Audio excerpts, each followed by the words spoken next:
কে কে পাতলা ঝোল খেতে ভালোবাসো বলো। আলুগুলো ভেজে নিয়েছি এইভাবে। আলুর ঝোল করবো না, কিন্তু তোমরা ভাবছো আলুর ঝোল পাতলা করবো না।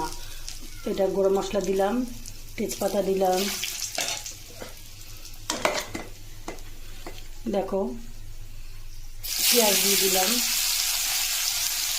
আগে একদম পাতলা করে ঝোল করবো। পাতলা ঝোল খেতেও খুব ভালো লাগে।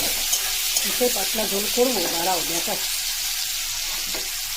আগে মশলাটা পিষে নিই মিক্সিতে, বুঝলে বন্ধুরা।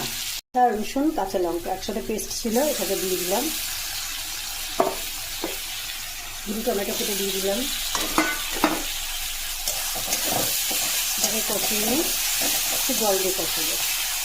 দেখো মশলাটা আমার কষে হচ্ছে, বেশি তেল বার করার দরকার নেই। আমি এবার কী দিচ্ছি দেখো, চিকেন, নুন, হলুদ, লেবু আমার মাখানো ছিল, দিয়ে দিলাম। এবার সুন্দর করে করবো। এটা হচ্ছে সবার প্রিয়, ছোটোর থেকে বড় পর্যন্ত, বড় মানুষের পর্যন্ত সবার প্রিয় জিনিস। এটা ঢাকা দিয়ে দিয়ে আমি কষবো। কাশ্মীর লঙ্কা গুঁড়ো দিয়ে দিলাম 2 চামচ।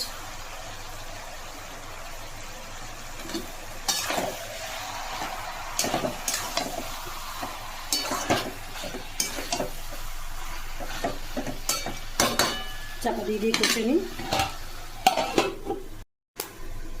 এবার আমি আলুগুলো ভেজে রেখেছিলাম, এই আলু ভাজাগুলো আমি দিয়ে দিলাম। দিয়ে আবারও কষতে হবে, যতক্ষণ না তেল বেরোবে ততক্ষণ আমাকে কষেই যেতেই হবে।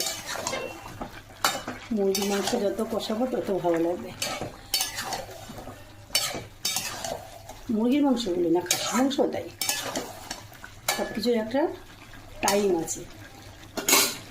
অনেকে বলে মুরগির মাংস নাকি প্রচুর জল বাড়ায়, কিন্তু দেখো আমার কিন্তু সেভাবে জল বাড়া হয় না।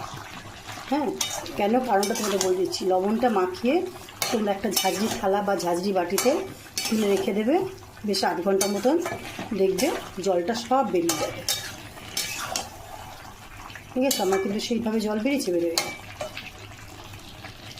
আমি এবার আমার হাতে স্পেশাল মশলাটা দিয়ে দিলাম, গুঁড়োটা 1 চামচ। আর আরেকটু লাগবে, যেখানে এখানে 1 কিলোর বেশি মাংস আছে, এটা দিয়ে দিলাম। একটু গরম জল বসিয়েছি, দেবো এই গরম জল মাংসতে দেবো আমি। গরম জল দিলে কী হলে তো টেস্টটা আরও ভালো হয়। কাঁচা জল দিলে যতটা মাংসের টেস্টটা নষ্ট হয়ে যায়, গরম জল দিয়ে যে কোনো মাংস করবে দেখবে টেস্টটা খুব বাড়বে।